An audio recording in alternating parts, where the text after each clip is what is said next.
Deputy commissioner Gujranwala Mohsin Khwaja की हदायत और बोर्ड ऑफ रीन्यू लाहौर के हुक्म पर वजीर आबाद दस्का रोड पर महकमा रीन्यू का कब्जा माफिया के खिलाफ ग्रैंड ऑपरेशन।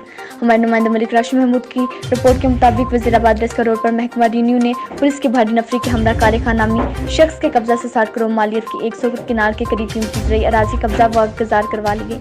ऑपरेशन की निगरानी असिस्टेंट कमिश्नर और DIC और हुसैन अहमद रजा चौधरी ने की। इस मौका पर पुलिस की भारी नफरी मौजूद थी। अफसरान के मुताबिक कब्जा माफिया ने सूबाई हुकूमत की ज़मीन पर 15 सालों से कब्जा कर रखा था। गवर्नमेंट ने बोर्ड ऑफ रीन्यू लाहौर से मुकदमा जीत कर जमीन वागज़ार करवा ली है।